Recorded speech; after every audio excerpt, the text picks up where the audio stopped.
I'm not a financial advisor. Anything I do say in this video is for entertainment and educational purposes only. Crypto is risky and you could be at risk at losing lots of money. Don't forget to do your own research first before buying into certain projects.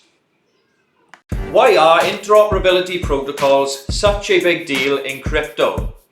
Blockchains today are powerful, but most of them don't naturally connect. If crypto is going to scale, value needs to move freely between chains. And that's where interoperability projects come in. These projects aren't just improving user experience, they could shape the future infrastructure of the entire industry. In the early days, blockchains worked in isolation.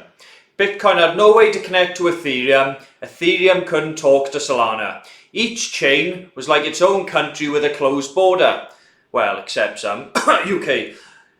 Strong on the inside but completely cut off from the outside world.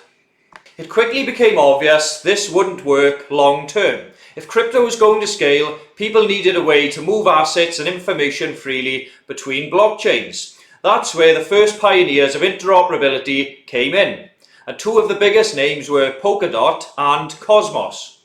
Polkadot's model is built around relay chain and parachains. The relay chain is the main network. Think of it as the central motorway. It doesn't run apps itself, but it provides shared security and keeps traffic flowing. Parachains are independent blockchains that plug into the relay chain.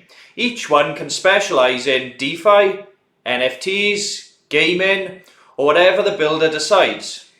It meant parachains could talk to each other and share security through the relay chain. But there's a catch. If you weren't plugged into Polkadot's relay chain, you were left outside the system.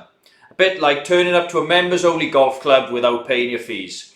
You ain't swinging today. Cosmos took a different approach with the IBC, Inter-Blockchain Communication Protocol. Here, every Cosmos blockchain is like an island with its own government. IBC is the ferry service that carries goods and people between those islands. Inside the Cosmos ecosystem, it worked brilliantly.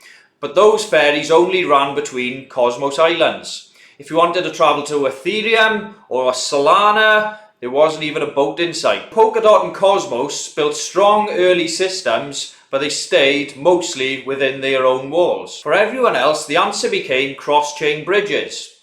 Think of the Binance bridge, the Polygon POS bridge, and the Avalanche bridge.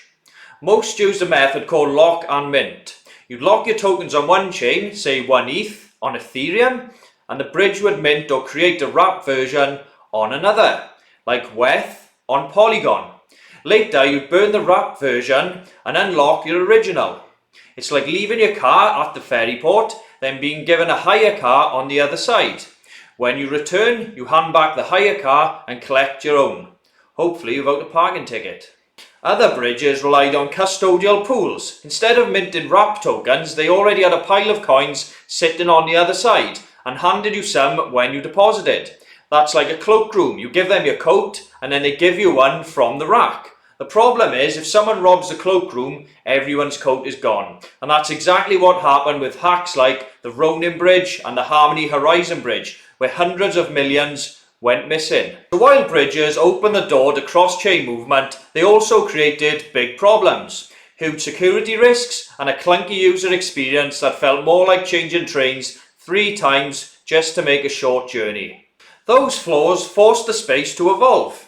And today, they're being tackled by a new generation of interoperability protocols, projects designed not just to move tokens, but to let blockchains actually communicate securely. First is LayerZero. Instead of being a bridge, it's a messaging layer.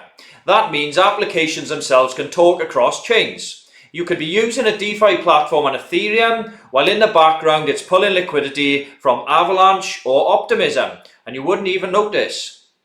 For users, it feels seamless. For developers, it opens up a whole new way of building. Then there's Wormhole. It started off as a Solana bridge, but has grown into a much broader cross-messaging system.